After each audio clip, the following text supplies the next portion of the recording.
Hi everybody, welcome to episode 30 of A Fern Between Us.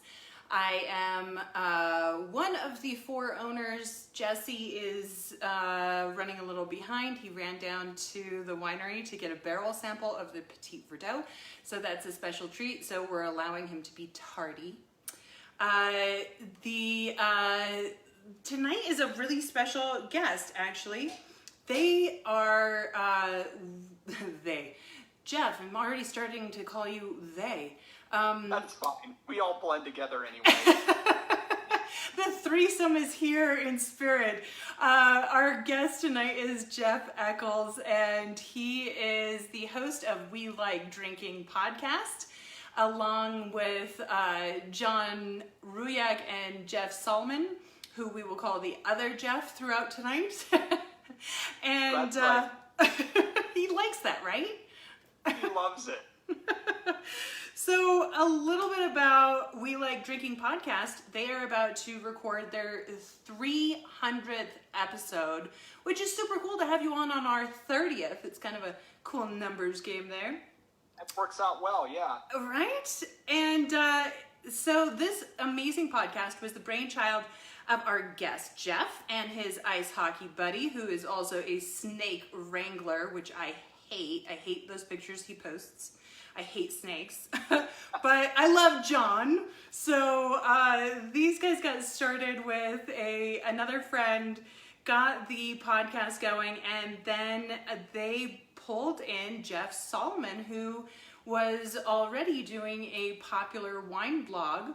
So kind of completed the trio. The first friend kind of moved on to other things. And so it's this threesome that have created the We Like Drinking podcast. John is actually the brewmaster at Lizard Tail Brewery in Albuquerque. So all you locals, make sure to go over there, say hi to John, and grab a growler. And one of the things that I think is super fantastic about this show is how relatable it is. It's people that really love drinking. Maybe that's why I love it so much. But they hit on wine, beer, and booze. They have amazing guests on. And of course, we have been lucky enough to be one of those, so that doesn't hurt. So welcome to the show, Jeff Eckles. Thank you so much for having me on. I'm so excited to be here. This is my first Facebook Live show, so I'm nervous. You definitely don't need to be. This is, as I said before, this is a ghetto version of a production, so you are safe. I love what you guys are doing, though. I really enjoyed, I think it was a couple weeks ago, the episode you did with Chris. You guys got open and honest in that one. It was really cool to hear the stories that you guys relay out and kind of how you guys have come to be. It was a really cool episode. I really enjoyed it, and I really enjoyed the show. Oh, well, thank you so much. Yeah, I think some episodes we get a little too open about. Some of these questions get pretty intense. Yeah. Yeah. And speaking of, let's jump into our first question for you. And there's Jesse. I'm back. Here you are, my love. Oh, thank you.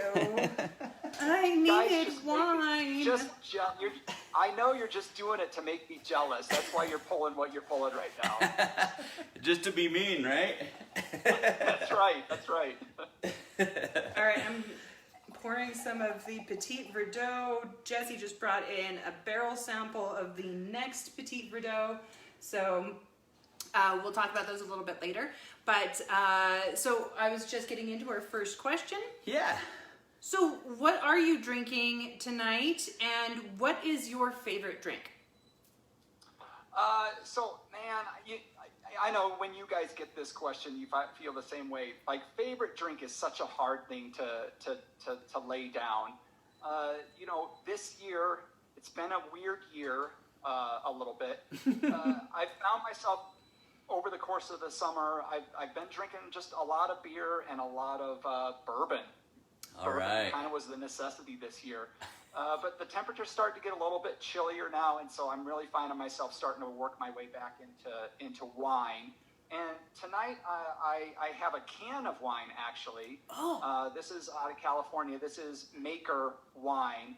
And they're an interesting story because they don't produce the wine, but they work with local boutique wineries and winemakers in the area. And then they take their wine, they go through the process of canning it, labeling it, and they take part in selling it. So I've got this is a 2017 Cabernet Sauvignon out of Alexander Valley, and Alice Sutro, you may know Sutro Winery, is the producer of this cab.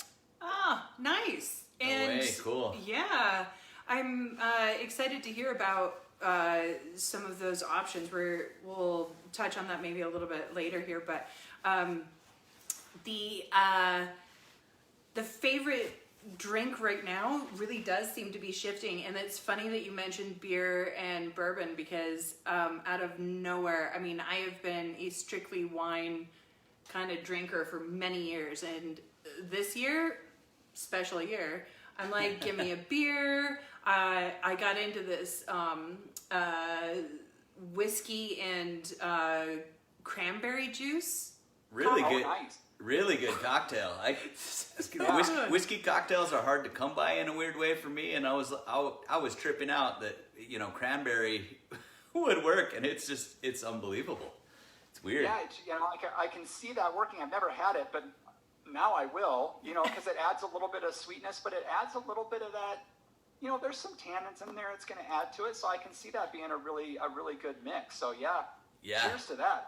Nice Right? idea. Yeah, because I don't like super sweet drinks, so it's just the right balance. Yeah, And it's not That's as funny. it's not as sweet as a Manhattan or something, but it takes the bite out of the whiskey for people that don't dig on the whiskey bite. I personally do, but it's nice. And It's then like a let the refreshing whiskey do version. the job too, right? Exactly. I think that whiskey. And I think it's like for me, like I'm really the only drinker in the house. Everybody might have some every now and then, but so I think this year when we're all kind of a lot more isolated than we have been, it's kind of tough. You look at, do I really want to open a whole bottle of wine tonight, and it probably won't get finished. So I think that's where the whiskey and the beer, because it's a little bit more single serving unless you're looking at wine and can or something like that. So it makes sense to me that beer and spirits have been a little bit more the go-to. Yeah. Well, I don't understand the idea of not finishing a bottle of wine, but okay. But we're two of but us it's too. just you drinking it. It can make the next day a little bit rough. Yeah, that's true. So we're gonna step outside of the normal list of questions, and we're gonna talk about John Ruyak and that winery. And That podcast. No, that Oh, winery. that winery. Okay. Or that And podcast. and yeah, we did like the idea of reversing that, but and talk about how Vivat came to be on your show. Yeah, this is one of my favorite stories. It really is of the show.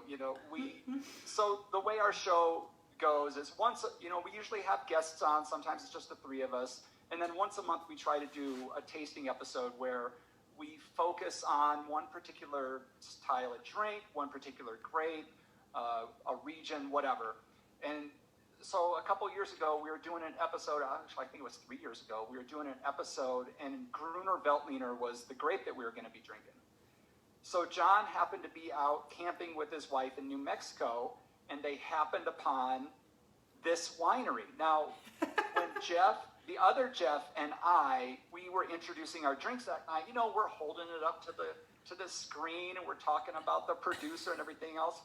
But John just kept saying, well, I went to this winery, and it was really great. I got to speak to one of the co-owners, and he ended up being the winemaker at this winery, and just the whole story he's going through, everything was that winery and this winery, and it didn't even dawn on me to be like, did I miss something? Did you say what the winery was? Or I was thinking maybe he forgot. I don't know. So he went through the whole thing and never said what winery was.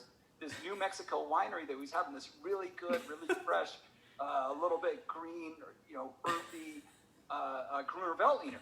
And so, like 2 weeks later, I get this email, and it's Michelle emailed me. She said, "Yeah, thanks for the promotion, non-promotion of our winery.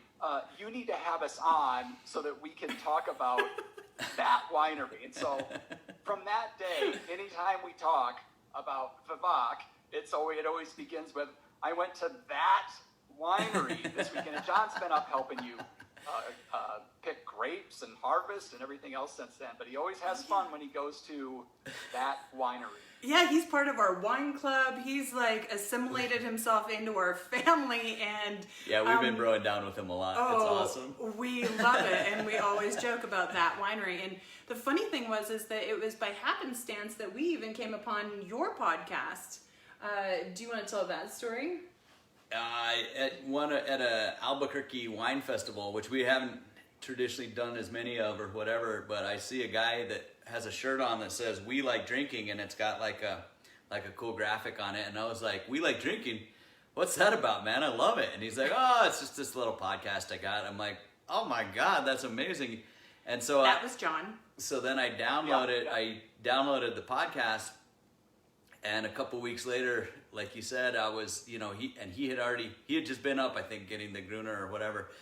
But I didn't know that at the time. And so then I'm on a plane flying out of Denver for some reason, without Michelle. And I'm like, dude, this has to be our winery.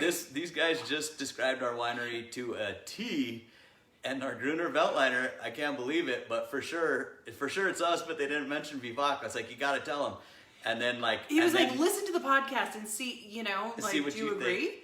And it was absolutely the exact description of. And by the time I had landed in Boston, Michelle was like, well, I've already emailed them, and we're on the show here in a little while, in a few weeks or whatever, a month, or we're working out a date or something like that. And it was awesome. I was laughing my butt off. Yeah, I thought that was super funny. And one of the things that I loved was that so that was episode 146, if I'm not mistaken. 145, I think. 145. Look at the 140s, you'll find it. Yes, and it was a fantastic experience, by the way, being on your show. And then there was another episode that... He did it again. He did it again. And he was like really excited to talk about us, and he was like, "Yeah, this winery, that winery, it's so great. I love it. My favorite little winery." Yeah, it's my favorite little New Mexico winery, and he did it again, and it was so funny. So, I'm working on how we can end up with some shirts of, we're that winery. That winery. That's so funny. It's so funny. Too. I love it.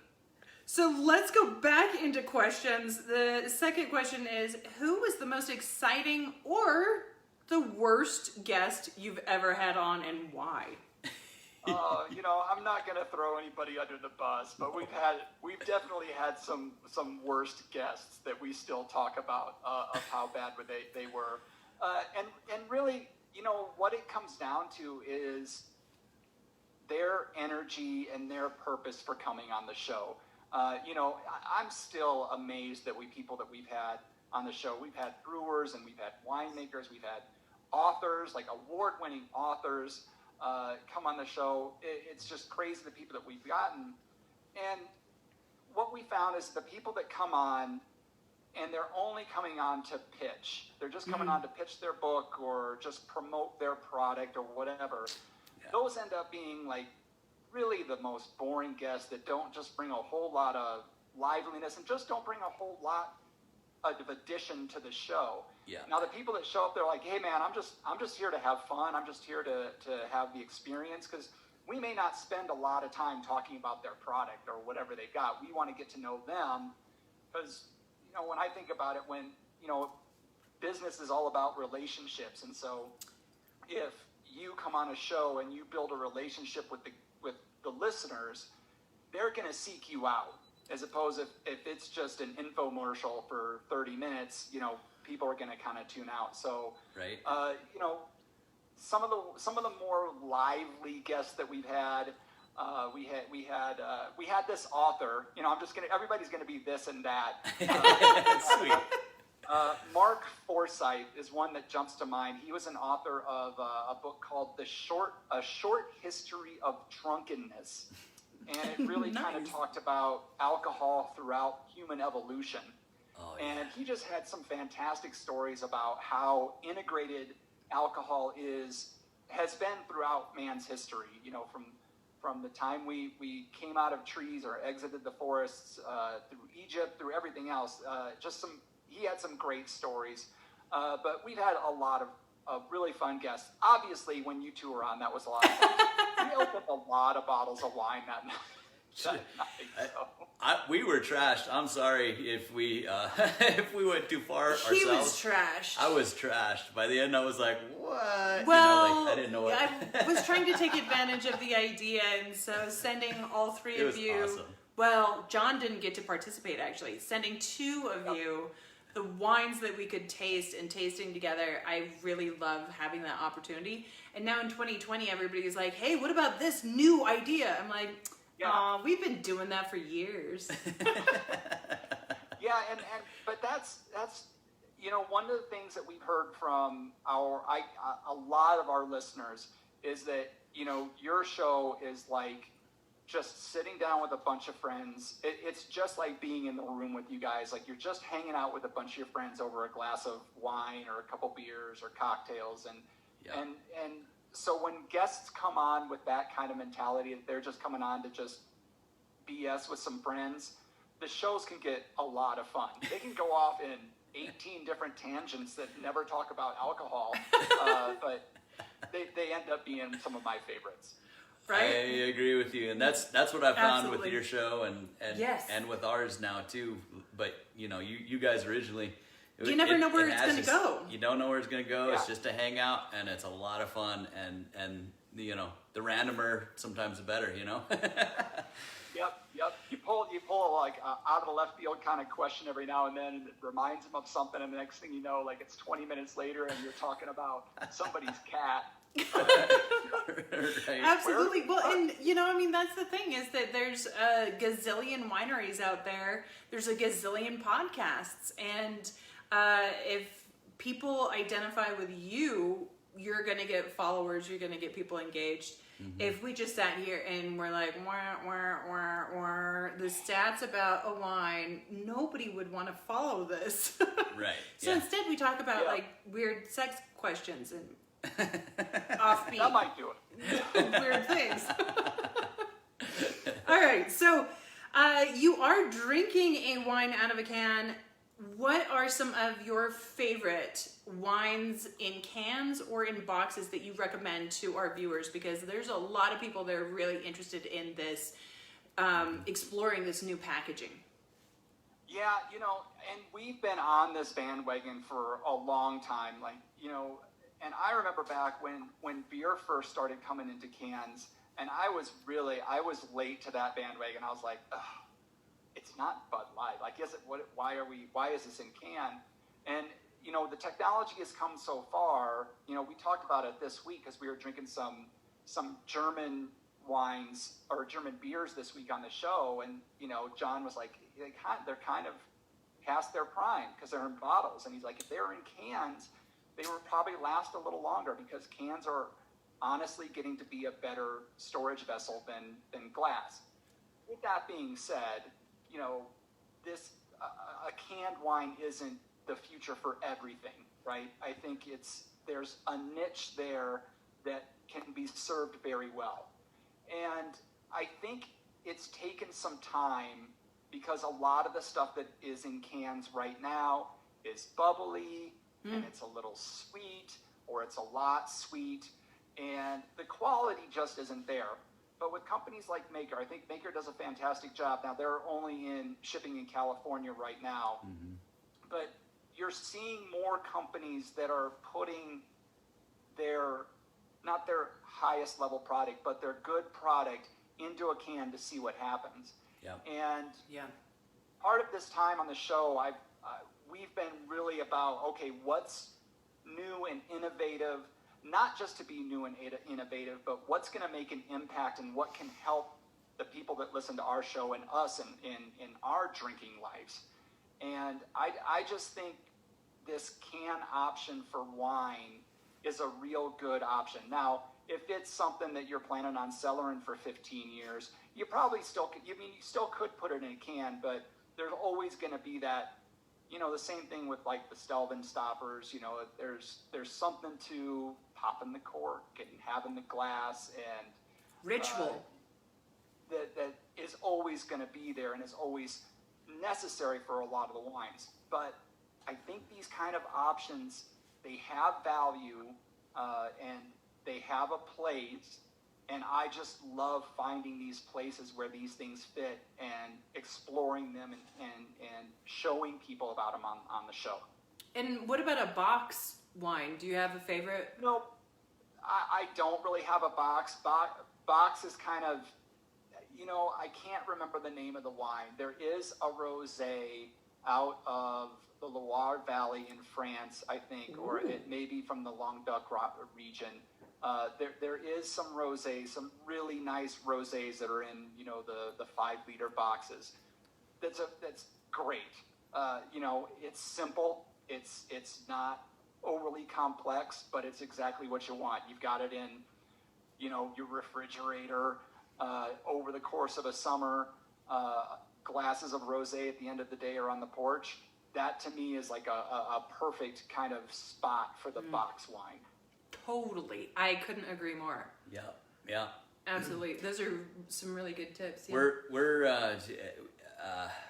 We're big proponents of, not that we do them ourselves all that much. We have the kegs, and someday we're going to have cans.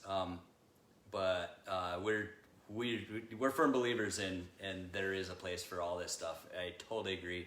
I think, mandating that it all has to be in bottle is, one of the stodginesses of wine that hopefully it's a bygone era, you know what I mean?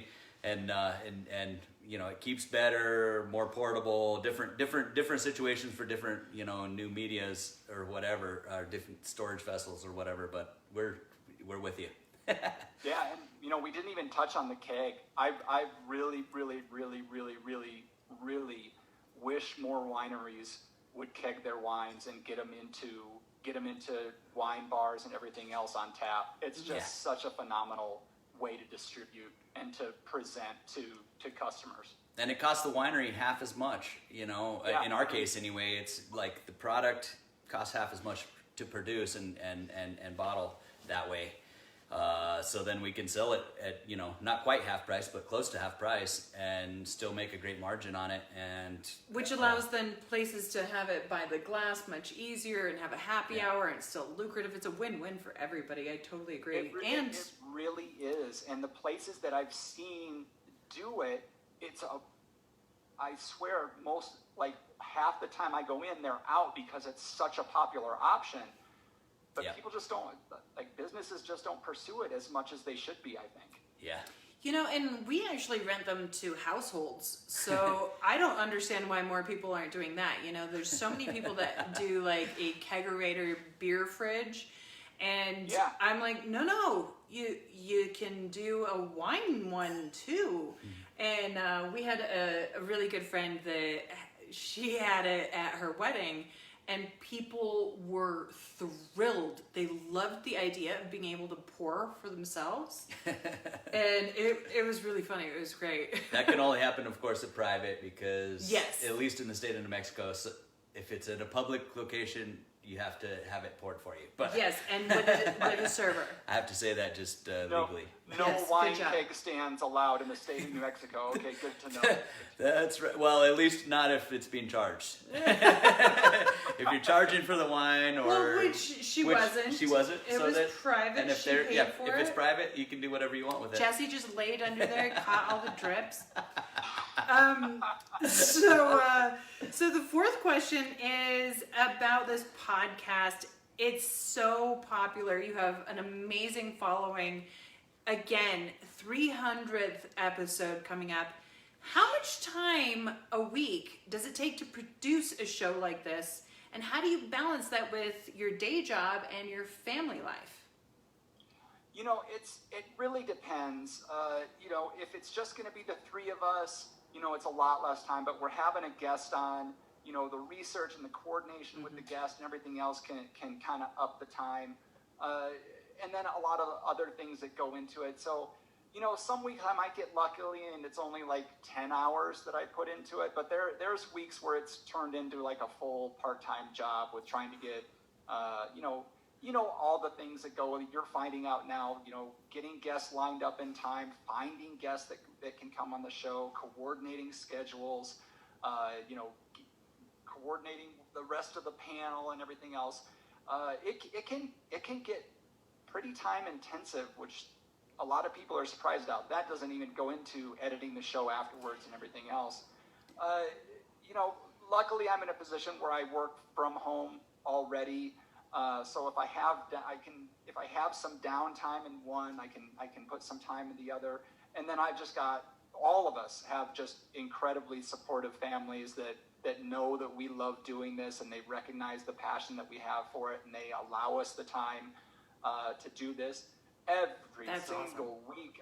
There is 1 week I think we haven't done a show in the 5.5 years that we've been doing it. No and, crap. You know, they let us have this thing that we do, and you know, the kids do. There's you know, we got shirts and everything else, and I'll never forget, one of my boys was at school, and we went to pick him up after the show, and I had my We Like Drinking shirt on, and he was in his class that had a door open to the outside, and just from across the parking lot or across the lot, I just hear, "We like drinking, Dad." I'm like, yeah, that's me. Thanks for that, son. Yeah, that's always fun, right? Well, yeah. You know, if this is your hobby and some other guy, it's like, you know, watching 3 games every weekend on football, like you guys are even as far as time, you know?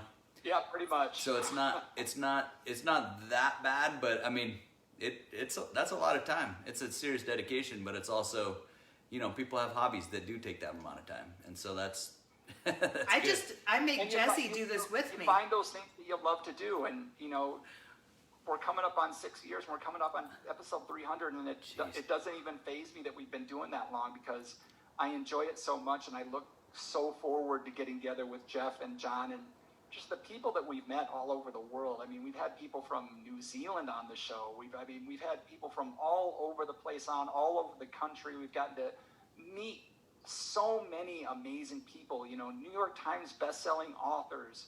It's just been incredible what this little thing that we started up has been able to allow for us to experience.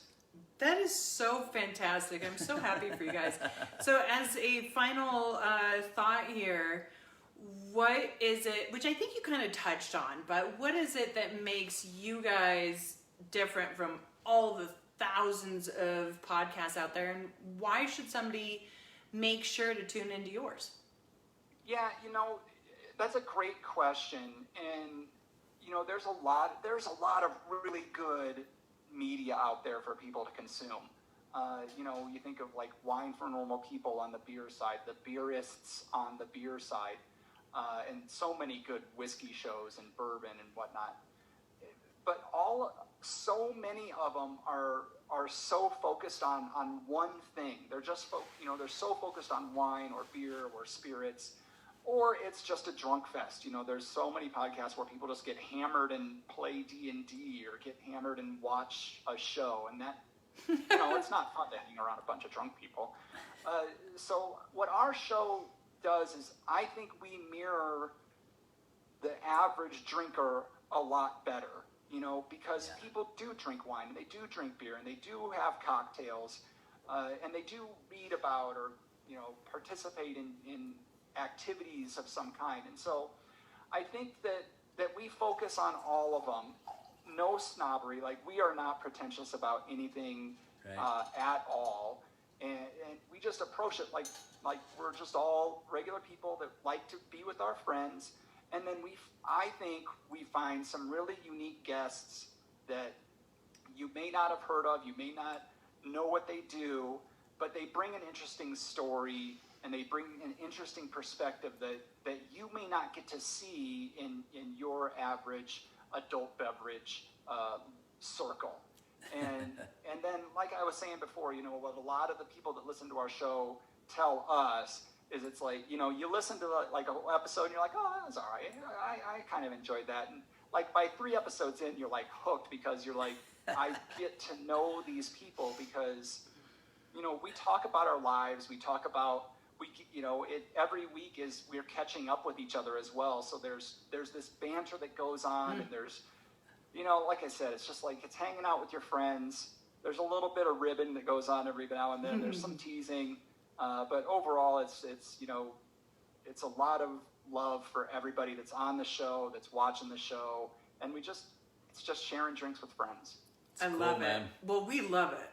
And so before we actually say goodbye, we've got some Karen's questions from our non-Fern between us. And so this is just shooting off the hip, whatever comes to mind. It's not supposed to be thought about in depth, okay? Okay. All right. All right, so what's your favorite smell? Favorite smell? Bacon. Oh, yes. Oh, nice. Finally somebody else obsessed with bacon. Yeah. All right, when you die, what do you hope at least one person says about you at your memorial? He made me laugh. Ooh, good. I like and that. I hope somebody pours a little out for me. She won for the homie. Exactly. Yeah, I hope there's a lot of drinking going on at mine. There will be at mine. What is the best advice you've ever been given? Just breathe.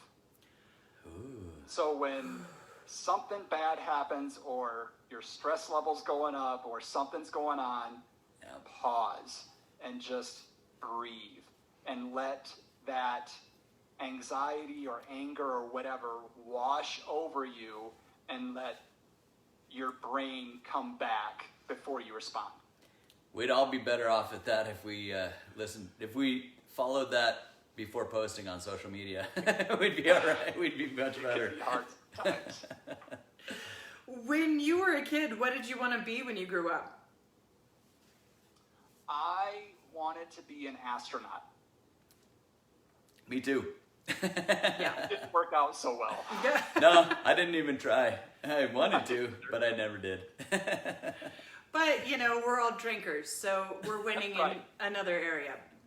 And the We get final... to the clouds a different way, right? That's right. The final question is, what is your favorite word or phrase to use? My favorite word or phrase? Oh, that's a good one. I can't think of one right now.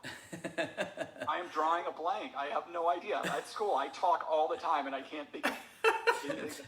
That's actually probably a good sign. Well, you can always end up back in the comments. I know what it is. Thanks again for joining us at the We Like Drinking podcast. Oh, so good. Oh. That was awesome. Jeff, thank you so much for being on the show. We love you guys.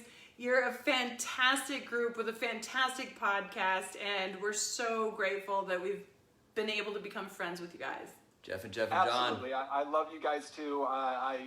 It is a mission of mine to get down there. We had so many plans disrupted this year for things that we were going to do, and so now they're just building up to hopefully 2021, maybe 2022 that we can do it, but we will be down there at some point. I love it. Dude, that'd be awesome. Maybe we can do it during, maybe we can live cast all together at some point, when you're here. That'd be amazing. Absolutely. It won't be during harvest. We're going to come down for the fun time. Oh, good call. Thank you, because everybody wants to visit when it's our busiest time. It's we could see you for 20 minutes. All right, guys, it was awesome hanging out with you. Can't wait to Thanks, see brother. your 300th episode next week. Thank you. Have a good one. All right, bye. Bye. Thank you. All right, guys. Off we go on to We're our taking time here tasting. today, baby. I know we gotta wrap it up. But it was such a good interview with Jeff. I didn't want to hurry past. No, I know he's so good. That was fun. Oops. right. So we are tasting Petit Verdot. We've got the barrel sample versus the bottle sample. So it's a 2018 in the bottle.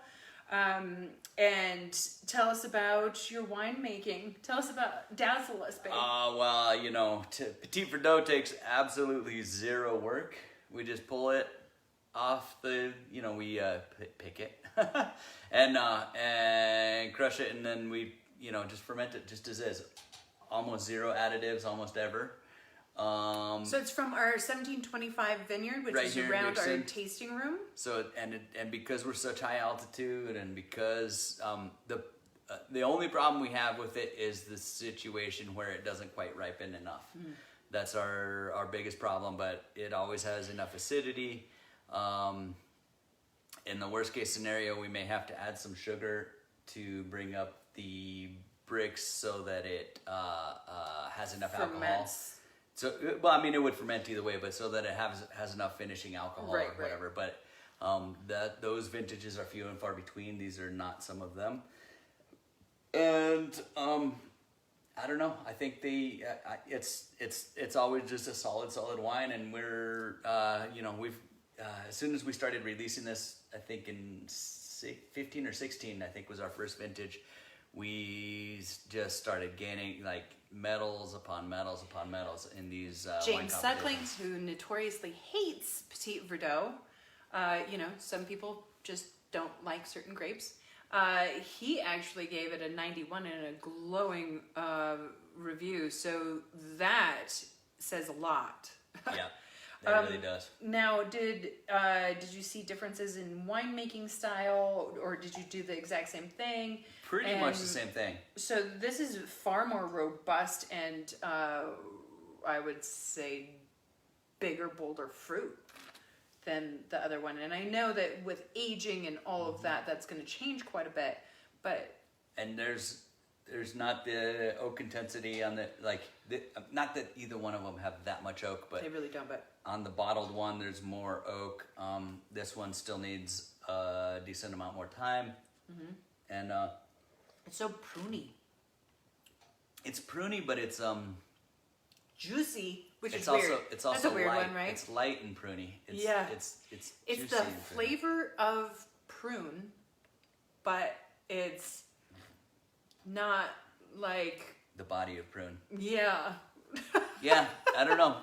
It just the way it turned out. I feel like we're getting better at growing grapes. I don't know everything about growing grapes. I feel like man and Chris's specialty is making wine. At the grape growing, we're kind of like, we look at the vineyard every year and we're like, interesting, and we ask some questions to some people and try to figure it out. But I can't claim to be a great grape grower yet. Okay. And but these are very different wines. I couldn't tell you why. The winemaking didn't change much. Okay. So there you go.